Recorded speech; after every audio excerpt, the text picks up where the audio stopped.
시청자 여러분 안녕하십니까. 루산따라TV입니다. 이번 시간에는 뉴데일리 신문의 이름은 공자학원, 내용은 공산당 학원 폭로 다큐 공자라는 미명하에 첫 상영이라는 제목의 기사를 여러분들께 소개해 드리고자 합니다. 이 다큐는 여러 군데서 많은 상을 받은 걸로 이 기사에 소개되고 있습니다. 에콜레이더 국제영화제 인도주의상, 단편 다큐 특별상, 사회정의상, 여성감독상 수상작, 영국, 호주, 덴마크, 이스라엘 등 16개국 공자학원 실체를 폭로하고 국내엔 아시아에서 가장 많은 23개나 있다고 합니다. 예, 이 기사는 5월 18일자 기사입니다.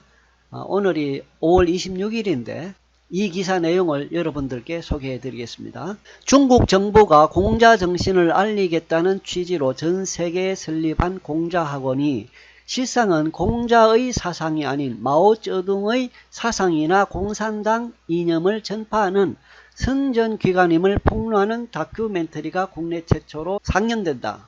반중공 시민단체 공자학원 실체 알리기 운동본부 이하공실본 대표 한민호는 오는 21일부터 이달 말까지 전국을 순회하며 다큐멘터리 공자라는 미명하에를 상영하고 관객과의 만남을 진행하는 행사를 가질 계획이라고 18일 밝혔다. 이번 행사를 위해 내한한 중국계 캐나다인 도리스 리우 감독은 이 작품을 만들게 된 배경과 세계 각국에서 벌어지고 있는 공자학원 추방운동 등에 대해 관객들과 의견을 나눌 예정이다. 공자라는 미명하에는 2012년 캐나다 온타리오주의 맥메스터 대학 공자학원의 중국어 강사로 일하던 소냐 자오가 중국 공산당의 감시와 통제에서 뛰쳐나와 법원에 소송을 제기하면서 공자학원이 지역사회의 현안으로 떠오른 사건을 담아낸 영화이다. 예, 이 소냐 자오라는 사람이 용기가 있는 사람이네요. 거기서 뛰쳐나와서 법원에 소송을 제기했다. 예, 2012년도에 이런 사건이 있고 그것이 그 사건 계기로 이제 영화가 만들어졌다고 하는 내용입니다. 이 다큐는 2016년 에콜레이더 국제영화제에서 인도주의상, 단편 다큐멘터리 심사위원 특별 우수상, 사회정의 우수상, 여성감독 부분 우수상을 수상한 것을 시작으로 임팩트, DOCS, 인디페스트 영화제 등 여러 영화제에서 수상했다. 영국, 호주, 덴마크, 이스라엘 등 16개 국가에서도 상영돼 공자학원의 실체를 국제사회에 폭로하는 데 크게 기여했다는 평가를 받는다. 공자학원의 실체는 공산당 선전 및 첩보활동기관. 공자학원은 중국 교육부가 세계 각국의 고등교육기관과 연계해 중국어와 중국 문화를 세계에 전파하기 위해 세운 비영리 교육기관이다.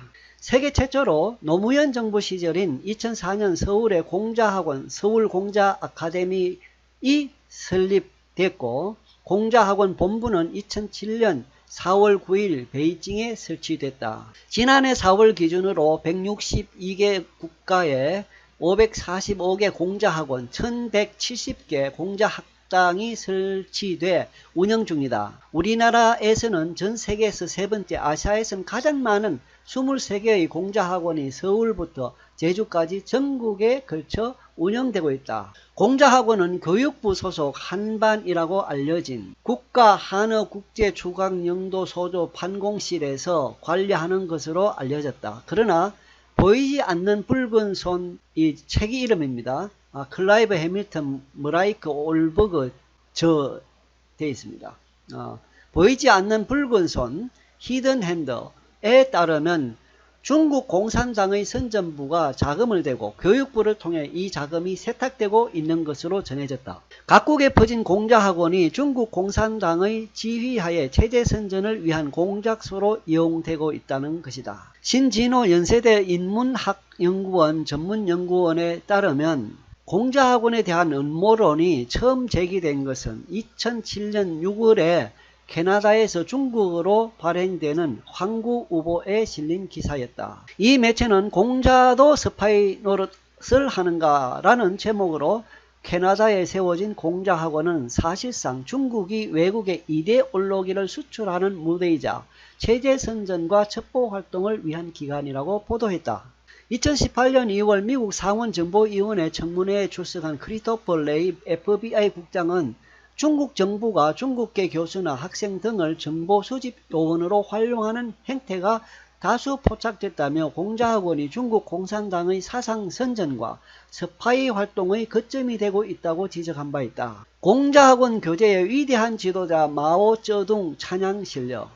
신동아에 따르면 공자학원 교재 나와 함께 중국어를 배워요에는 1930년대 샹의시 공산당 적위대의 활약상을 주워 올린 흉후의 물 파도가 일고 있다라는 혁명가극이 실렸다. 이 곡은 중국 공산당의 은혜가 동해 바다보다 깊다는 등 중국 공산당을 찬양하는 가사로 도배됐다. 공자학원 교재 중문에는 나는 베이징 천안문을 사랑해. 천안문에는 태양이 뜨네.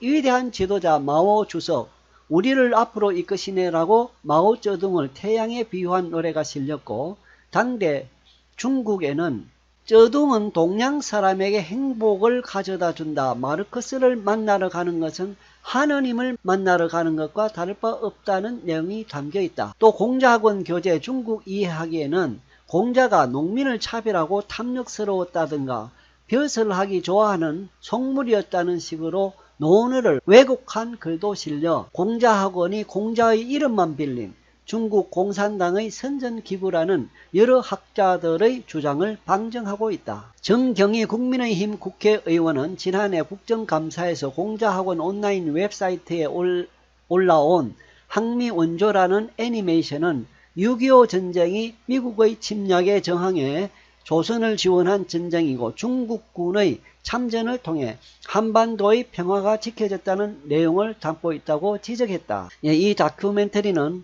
5월 21일 서울부터 시작해서 여러 군데서 계속 지금 상영되고 있습니다. 오늘이 26일이니까 이제 내일 27일 내일은 서초구에서 상영이 되고, 그 다음에 모레는 금요일에는 서울 은평제일교에서 상영이 되고, 역시 29일 역시 서울 트루스포럼 서울대 센터에서 상영이 되고, 그 다음에 30일에는 보원에서 오후 2시에 우당고택에서 상영이 된다는 그런 일정이 여기 보여지고 있습니다.